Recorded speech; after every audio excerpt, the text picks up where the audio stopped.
Are you ready for Sonic the Hedgehog the movie too? If not, here's a Pre-Quill comic to tide you over until it's finally time. Set before the events of the sequel movie, we get to see everything that Sonic was up to just before the events of the movie. And you already know this is gonna be a beautiful issue, as the cover is done by Adam Bryce Thomas, the hero who saved the Sonic movie, designing various changes to Sonic's look for the movie that helped to endear so many people to it. And it's a pretty all-star lineup, with all of our stories done by previous Archie alumni.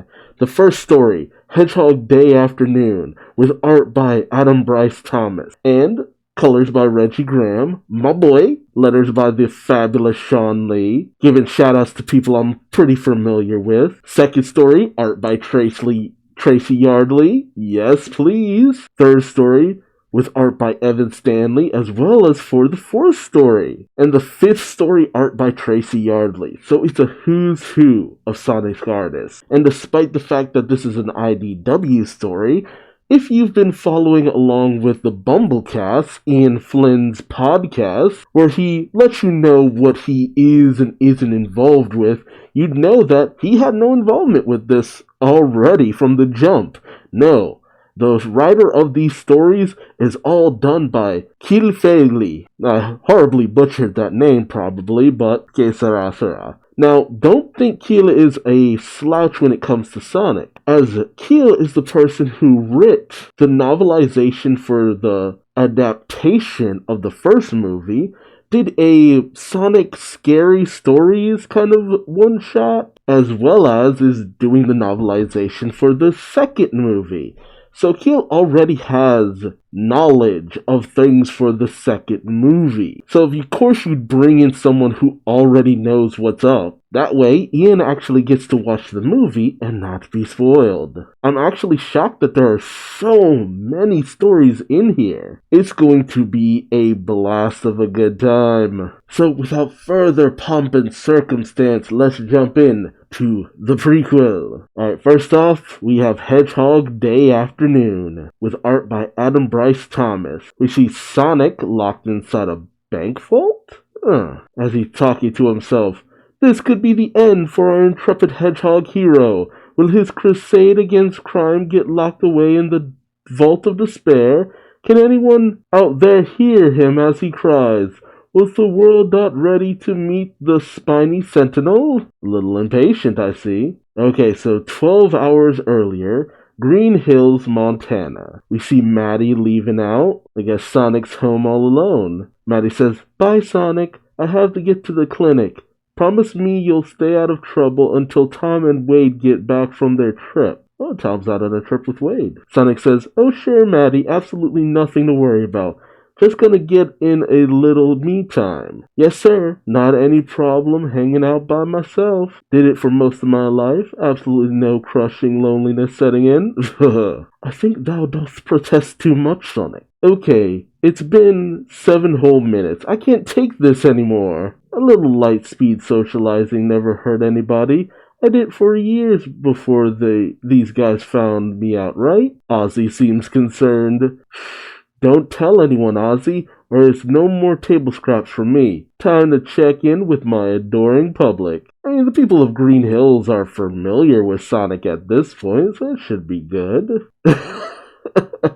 That is a callback to Calvin. We get narration from Sonic as he's building snowmen. "The citizens of Green Hill, they're my people. They love me, even when the only folks I can actually interact with are the ones I make myself." And he builds snowmen who look maimed and mangled. Like, that is a Calvin callback.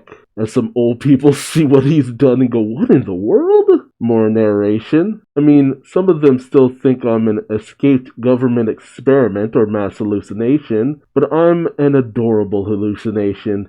It's a simple relationship, really. I stay out of sight, yet they offer an open door policy at most high-end eateries. And as Sonic goes racing through a barber shop, I guess causing mischief? I really can't tell what he's doing in the panel. But someone says, dang, teenagers out here making mischief. They should be in school. I guess it's the people who saw the snowman sculptures. Oh, it's the return of the donut cop. Sonic's got himself a little donut with sunglasses. And he says, and occasionally I use my wickedly cool powers to protect them from the forces of evil.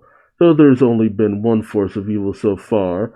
Am I slipping in my old age? And then he narrates what the donut is saying. Aw, shucks, Sonic. Everyone knows you're a hero. Please, Sergeant Sprinkles, you're too kind.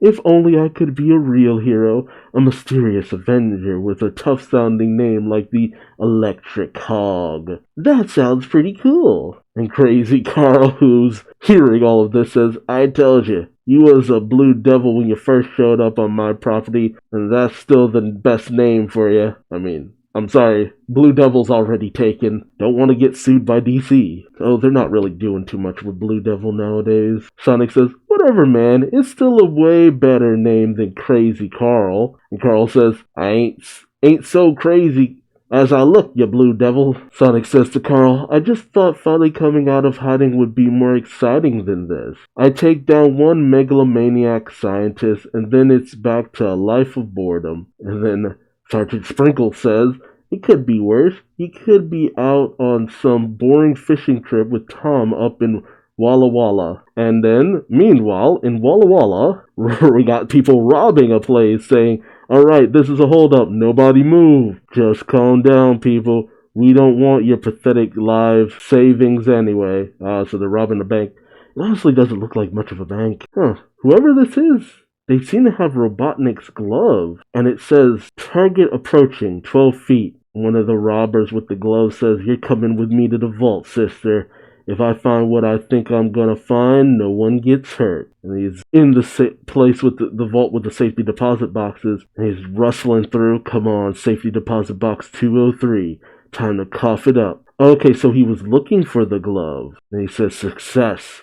A fully functioning Robotnik control glove and all the hardware to tap into his network, just like the client promised. But that doesn't mean we can't sow a little mayhem before we turn it over to him. Jeez, look at the would-be villain. Is Green Hills okay with both of its police out on a fishing day? Well, meanwhile on the edge of town, Tom and Wade are fishing in a little bitty hole. Little ice fishing. Tom says, Wade, you ever think that all the problems in your life suddenly would be solved if you achieved one pure moment of absolute tranquility? Wade says, no, Tom, but have you ever thought about how awesome it would be if we asked the federal government to buy us a police chopper? Tom says, I had enough airborne action when that nut job dropped Maddie and me off a skyscraper, buddy. Wade says, sure, I guess I'll just have to keep waiting by the old reliable police scanner. Maybe someday I'll heed the call to adventure. But then, over the police scanner, you get, attention, all available units. You have an armed robbery in progress at the first bank of Walla Walla, requesting immediate backup. Wade and Tom get up and Wade's just like, no, dude, no way. Tom says, look, if we're gonna answer this call, I need you to cool your jets. I've already got one hyperactive daredevil back home. And Wade says, come on, you know I'd look great with spiky blue hair. Meanwhile, back at Tom and Maddie's place, Sonic, fixing up some chili dogs as a hedgehog do. Here's the report. We're still learning details about what appears to be a hostage situation, as armed bandits brandishing weapons have held up a bank in downtown Walla Walla, Washington.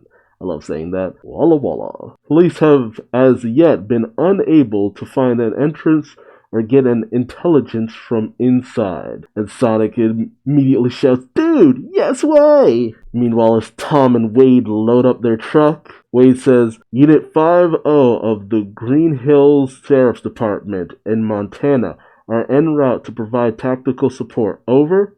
And the person over the radio says, wait, you're coming from where? Meanwhile, Sonic goes zipping out of the house, saying, it's only 350 miles away. I'll be there in a flash. Meanwhile, back at the bank, other robbers are getting antsy, saying, hey boss, the cops already got this place surrounded. Where's that escape route you promised? And the lead robber says, chill bro, I'm activating the work of a genius right now. and genius takes time. And the gauntlet says scanning for local assets. And Robert's just like, come on, come on. Meanwhile, the hostage he took says, just breathe, Lindsay. A few more minutes and this will all be over. And then Sonic goes zipping in right next to her. So much for subtlety.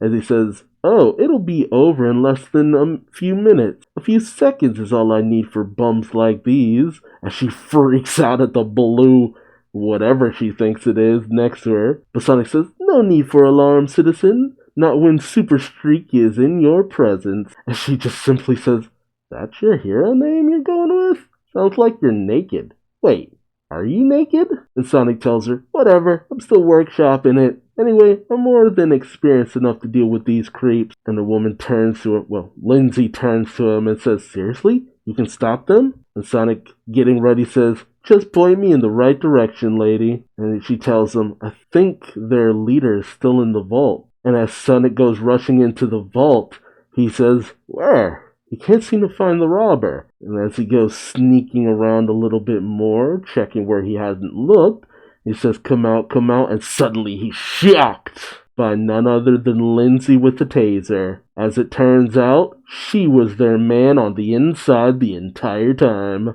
Should have known.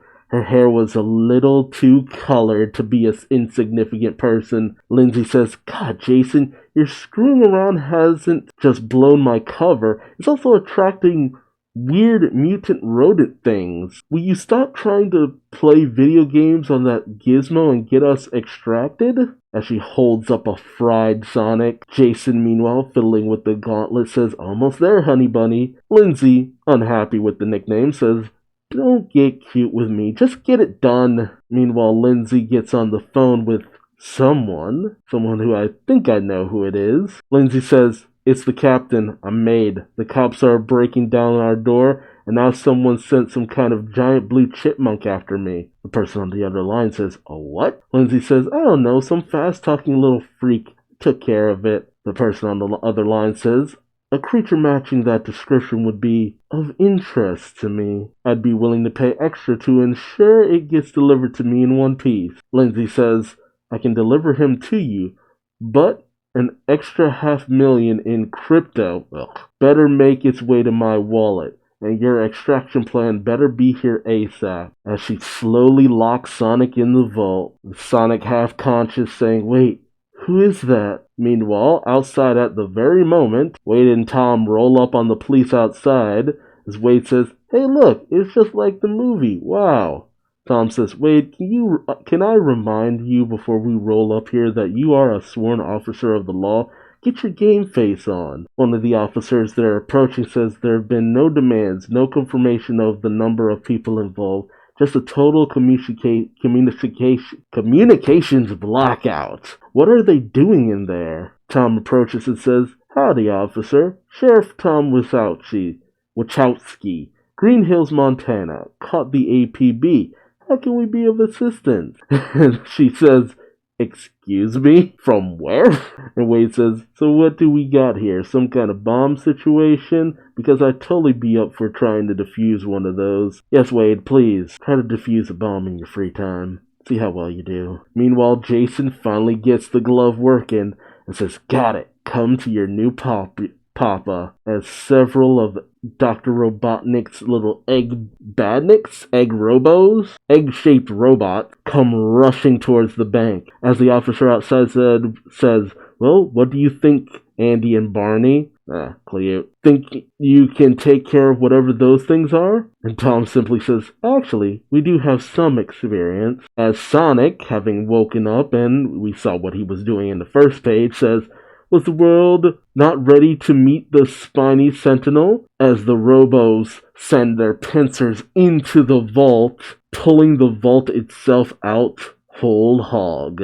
As Sonic is sent fumbling through the vault, saying either I'm being airlifted out of or falling in a chasm. Either way, bad. This is very bad. Lindsay, taking the glove from Jason, says, oh my god, what else can this thing do? Jason says, yeah, forget the buyer. With this thing, we'll make way more than he was paying by stealing the vault and everything in it. Lindsay says, "For once, Jason, you read my mind," as she puts on the glove herself. Meanwhile, Sonic, thinking on the fly, thinks, what would a intrepid super-type vigilante do in this situation?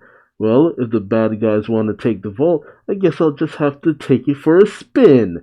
As he runs inside the vault, creating centrifugal force as the vault dangles from the robots above, tangling them up in their own wires and sending the vault hurtling back into the bank. As Tom pushes the officer out of the way, saying, "Everyone, run for cover!" Jason, looking at the gauntlet, says, "What the heck are those drones doing?"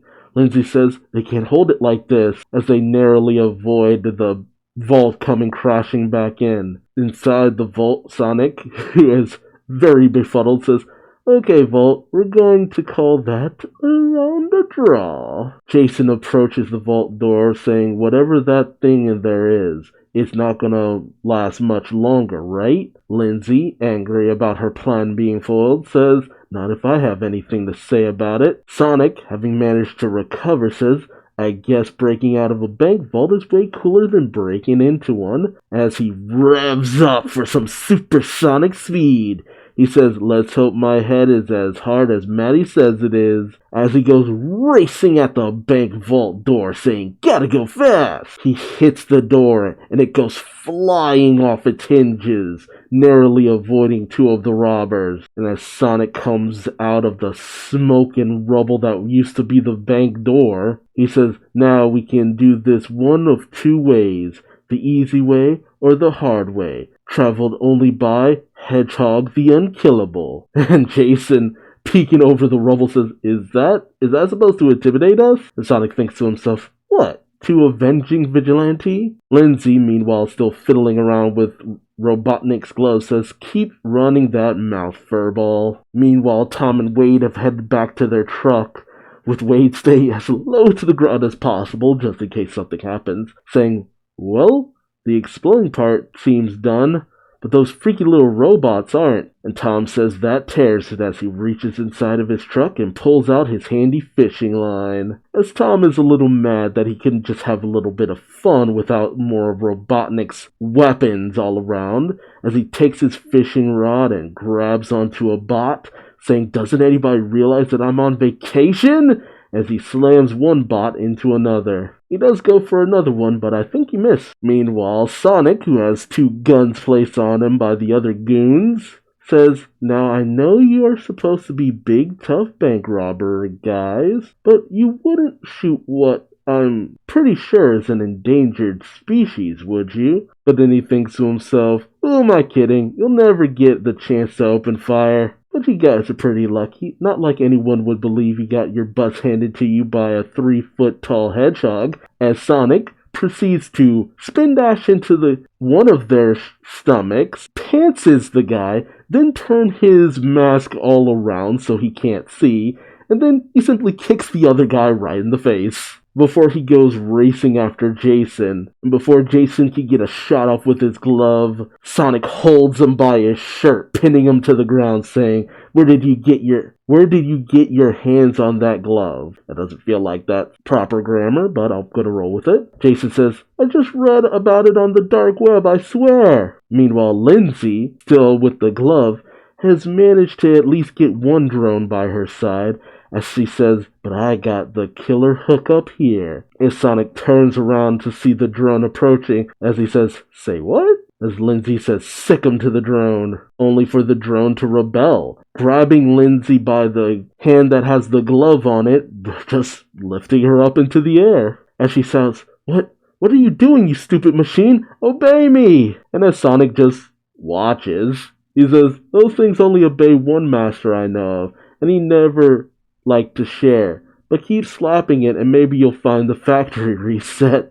He is right. Robotnik would never share his toys. Meanwhile, as the hostages and the other robbers make their way out of the bank, Sonic speeds around them, saying, "Do me a solid and leave me out of it when you talk to the news, okay? I'm supposed to be keeping a low profile. That goes double for you clowns. Except your friends in prison. Tell them how awesome and strong I am. Really, folks, you've been great bank hostages." And as Tom comes in, he says, "I don't know who's in there, but as sheriff, which with no jurisdictional authority here, I demand your unconditional surrender.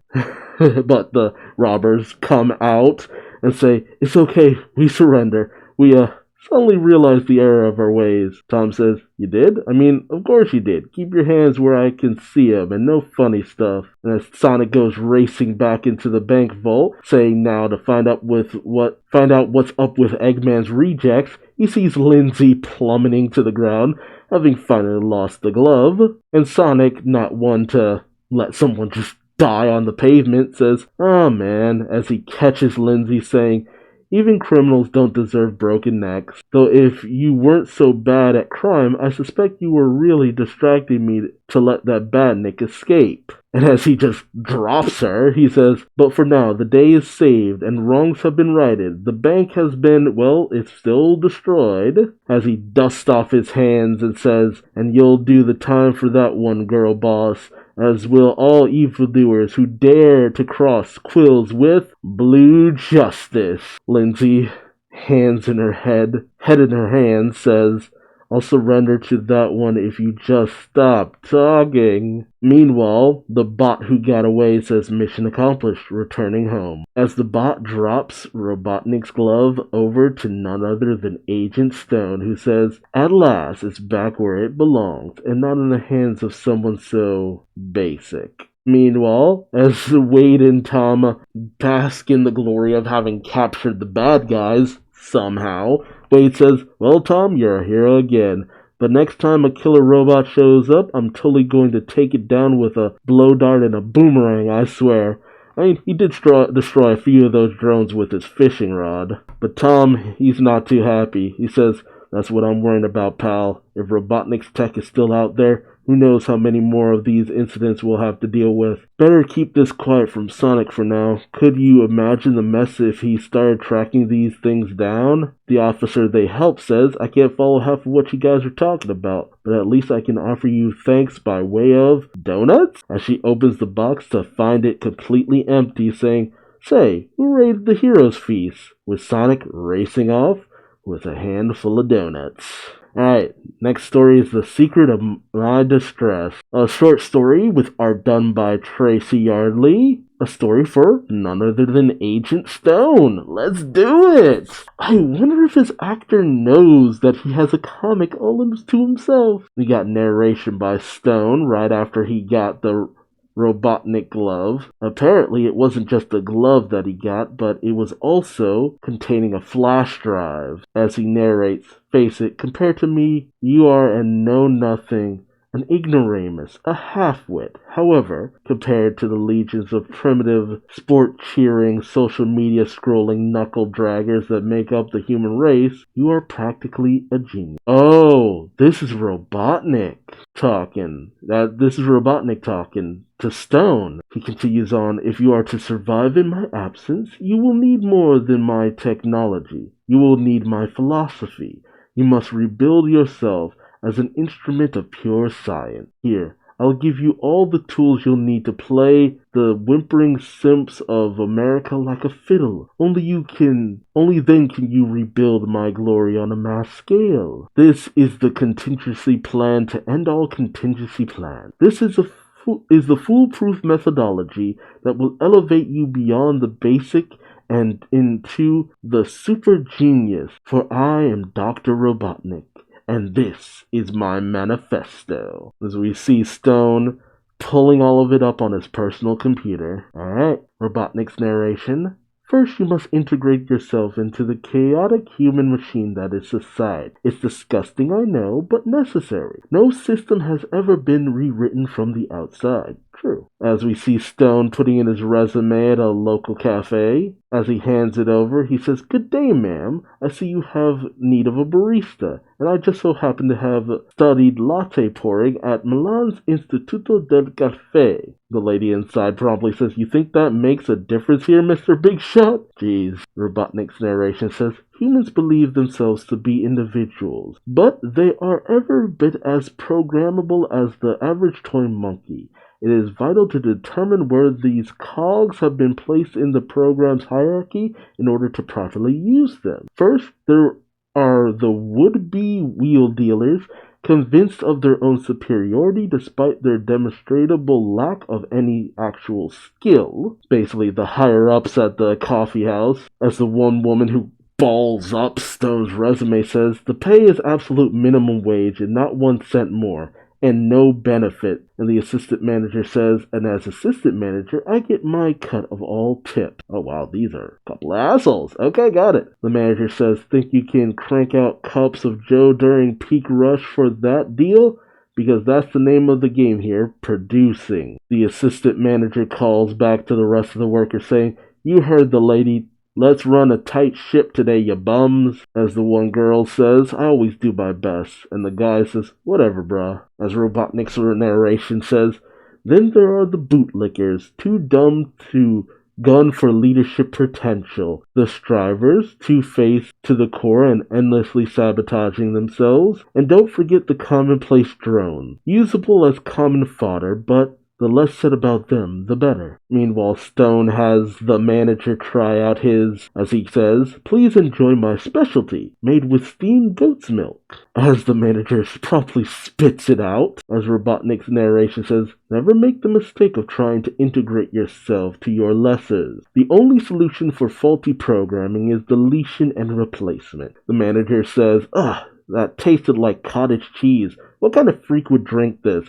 Clean this mess up, big shot. Stone's more lazy coworker says, man, this is Karen's world. You're just living in it now. If it helps, you can listen to my podcast, 122 episodes about the deep social themes of 80s buddy action movies. Oh god, no. Stone says, I have no time for the prattle of the masses. As for Karen, give me a week and I'll control everyone and everything in this place. Then she'll surely bow to my power. The one guy says, that's a really weird thing to say, dude. The more two-faced employee says, hey, buddy, I know we just met, but could you cover a shift for me this weekend? I have a mega important family function. Stone says, what kind of coworker could deny such a request? And then Sunday we see that her important function was chilling at the beach. As she says, life would be hard if it weren't for all the suckers in the world.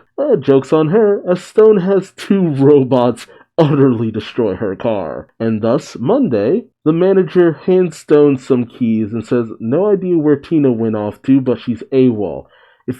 As it is, you better not misplace $1 from the register, big shot. And Stone says, wouldn't dream of it. The assistant manager rolls up on Stone and says, you're not fooling anybody with that slick look, chump. Step out of line and I'll be ready to knock you down a few pegs. And Stone simply says, my only goal here is to serve the store, including a few upgrades. The next day, the assistant manager, well, let's just say the drones got him. As the manager says, employees are dropping like flies. Why does no one want to work anymore? It's up to you to pick up the slack. I don't want to see production slow down. Robotnik's narration continues as it says, as you reach the endgame, remember, mercy is for the filthy animals, but strategy may require convenient alliances. As the one slacker employee says, something spooky is going on in this town, man. As Stone simply says to him, don't worry, I'm sure you haven't crossed the wrong people yet. And then the next day, the manager of the cafe says, is suddenly taken in by top men as she's arrested for money laundering. And she says, I run a freaking coffee shop. Only for the one agent to say, save it for your lawyer, lady. And the next day in jail, she gets her one phone call as the guard says, incoming or not, this counts as your one call. As Stone's voice on the other line tells the former manager, a true shame that anonymous tip proved your crimes were an open and shut case, Karen. But don't worry about the coffee shop. It's in much better hands now. As she hangs up, and only then does the ex-manager realize, big shot? And thus we see the new special of the day for the cafe is Austrian goat milk latte. How about a stonacino? As the lazier employee says, need anything else, boss? Handing a latte to Agent Stone, who says, now that the shop is in working order, we'll need to be installing some new equipment, and it could use a new name, too. Man, that's stone cold. And Robotnik's narration continues, but if you play these rubes against one another to the letter of my scheme, the only ones left standing will be ready to fall in line. Only then will you be ready to proceed to the Robotnik Manifesto Phase 2. End of story. This was fun. Like, whew, this was so much fun. That was ruthlessly insane, but brilliant all at the same time. And it goes to show, like, yes, Robotnik essentially led him, but Stone had to come up with a lot of these ideas on his own. And they worked perfectly. Jeez. Alright, next story has art by Evan Stanley, and it's called Always Bet on Red. Get a little narration by Knuckles, the Hedgehog. He's the key to everything. He's the reason I'm investigating the most desolate corners of the galaxy, and he is my one chance to restore what was lost. As Knuckles steps through a warp ring, they say my people used to track in packs, but alone or not, I know I can find him. Knuckles approaches a volcano as he says, my hunt must be quick, as fast as they say he is, as he scales the volcano. But nothing can escape me once I've dug in. However, the volcano starts to erupt, and Knuckles is launched into a crevasse, falling and getting painfully injured. His narration continues, maybe no one can survive here. Not hunters, and not the scavenger scum that give my kind a bad name. As two figures approach from a warp portal, speaking in an alien dialect, they restrain Knuckles with energy cuffs and drag him through the portal, as Knuckles weakly says, where do you think you're taking me? Meanwhile, at what looks like Casino Night Zone, with, looks like Mobians in attendance. It even looks like Vector and Espio are attending bar, or gambling. Probably gambling. I think Vector's just losing money over there. As the announcement comes over the intercom saying, welcome players to your casino night, where everyone is in the lucky zone. Clever. And what a game we have for you to wager on this evening. The main event is about to proceed in the arena. Our challenger is a rare breed indeed, none other than the last of the echidnas, as Knuckles is tied down by energy chains to the floor, as he says to himself, if I'm the challenger, then who's the champion? The champion comes out, a gigantic mutant crab monster, multi-limbed and double-headed. As the announcer says, place your bet. The crustacean slams its head down where Knuckles should be, but Knuckles barely managed to get out of the way, as the crustacean lifts the energy chains Knuckles was tied to. As Knuckles says, I don't have time for this, as his eyes glow with an awesome power. And as the crustacean lifts him up to its maw by his chains, Knuckles, emanating energy and managing to shake off the shackle, says, you want a piece of me? Then open wide, as he propels himself up to one of the creature's faces, knocking it into next week. And just like that, the monster falls. Knuckles' narration then continues, it felt good to best the beast. It always does. But the win I wanted was still out of my reach. And as Knuckles walks off with his winnings, his narration says, if I'm really going to capture my prey, I might just have to betray my own instincts, because this is the one job I might not be able to do alone. And as he goes to the hunters who captured him before, he hands over the winnings, or is it just a bag of warp coins, saying, and Knuckles says to them, you're skilled at finding things. Come with me. I'm on the hunt for something fast. End of story. Yeah, these stories are getting pretty short because, we had the main story. The rest of these are just backups. But this is Two for the Road with art by Evan Stanley. I must admit the furrier texture to everyone is kind of a little off-putting in comic book form. I'm not used to them looking so jagged. But we see Tails using his scanner to go through another warp ring, ending up on what looks like a dilapidated, video game version of Green Hills. As he says to himself, You need to find him, Tails, no matter what. Yeah, it's the previous home to Sonic and Longclaw. As Tails approaches Sonic's old house, he says to himself, they say that no one has visited here for years out of respect. This is where Sonic was raised, but it's so much more than that. This is sacred ground, the place where Longclaw fell. Hard to believe he was just a kid like me when it happened. So Longclaw did in fact die. And as Tails comes upon a bit of a shrine where Longclaw is memorialized, he says, though with his powers, Sonic wasn't like any kid ever. But as his scanner comes upon a drawing of Sonic, probably made by himself, he says, oh my gosh, I was right. With this match, I might be able to find where Sonic went, but it's hard to tell. Getting some weird transwarp interference as I scan possible worlds. As Tails brings out a warp ring, he says, tracing a single signature across the galaxy is like looking for a needle in 10,000 haystacks. But with my modifications, I've narrowed it down to just a few planets.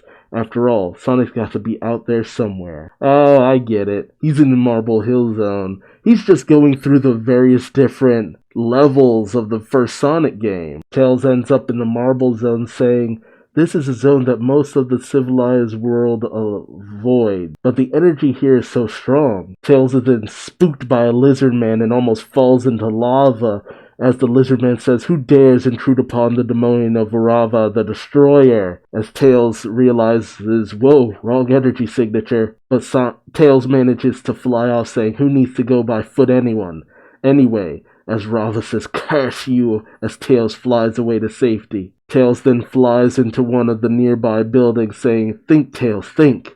Wait, it's not the energy I'm tracking that's causing this interference.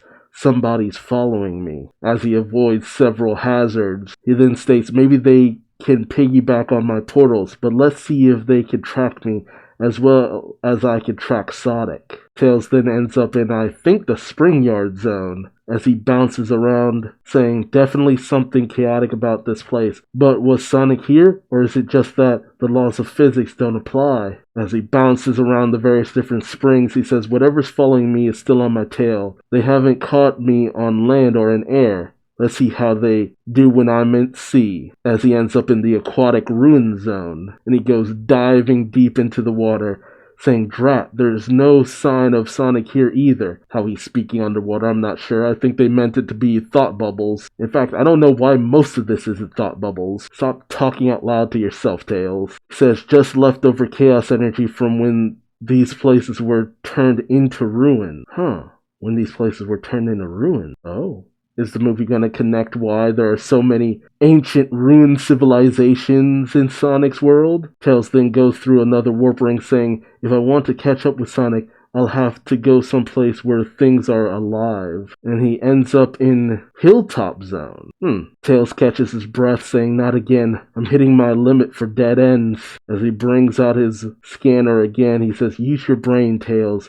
There are strong chaos energy signatures within warpable distance, an unusually erratic spike at an uninhabited mushroom planet, and then a signature coming from some backwater planet called Earth. Backwater? There's actual people living there, dude. Not intelligent people, but people. And as he sees an alert of an intruder imminent, he says, and if I don't find Sonic soon, this thing is gonna find me first. As he goes through a warp portal and says, here goes nothing. But we see the hunters from the previous story come through the portal that just caught up with Tails, speaking in their strange language. Knuckles, who is through the portal, says, this is another dead end. Whatever you've been tracking isn't the enemy, but I've got one more place we can find a lead. And thus we come to our final story, Mushroom with a View, with art by Tracy Yardley, as we see Robotnik fresh off of his, defeat at the hands of Sonic, as Robotnik talks to himself and says, here's the stick. Uninhabited planet, no resources, no supplies, no apparent way home,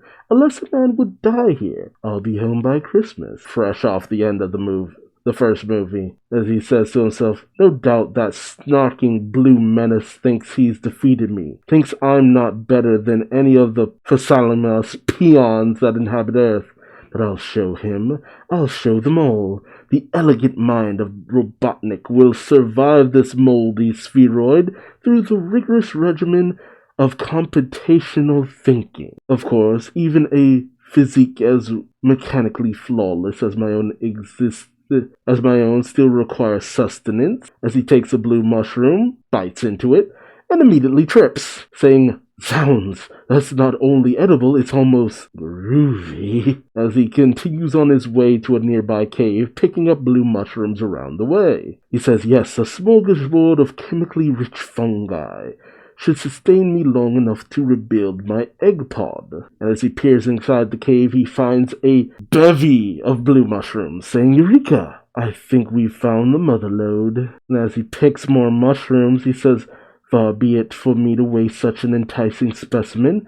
After all, I am the alpha life form on this." But as he picks the mushroom, a mushroom-like creature comes from within the stem of the freshly picked mushroom and bites at Robotnik. He says, "Hey," and kicks at the creature, saying, "Mind the food chain, you useless assemblage of polypedal." But as he knocks off more mushrooms, more creatures bite at him. And as Robotnik sees that he's bleeding, he says, "This could be problematic." But he picks more and more mushrooms, saying, "Not so fast, you mindless munchers. Robotnik refuses to be consumed by the likes of you. I am the hunter, you are the prey." As he hoards his mushrooms, saying, "I am the boar, you are the truffles, I am the as he is overrun by all of the mushroom-like creatures. But he manages to work his way out, saying, "No, I refuse to relent. I deny deletion." But then he sees a massive one of the mushroom creatures, but he turns unimpressed, saying, "You think you intimidate me?" As the creature screeches at him, and Robotnik says, "Well, that certainly was a good attempt," as he pulls out his flamethrower and says, "But enough of this. Activate jet fuel disbursement system flamethrower mode," as he cooks the creature, saying, "It's roasted portobello on the menu tonight," as he sets the whole cave ablaze, laughing maniacally. "Ha ha ha!" He then says to himself, "You hear that, you no intelligence excuse for life forms? First I'll destroy anything that gets in my way on this funky little mudball. Then I'll return to Earth and finally get that Hedgehog." As he thinks to himself, 200 days until Christmas. Nice little nod to Sat AM. I'll get that Hedgehog! But yeah, this was pretty cool. Nice little bits of setup. You know, going into the second movie a little less blind. Okay, so Tails has been tracking Sonic for a good while.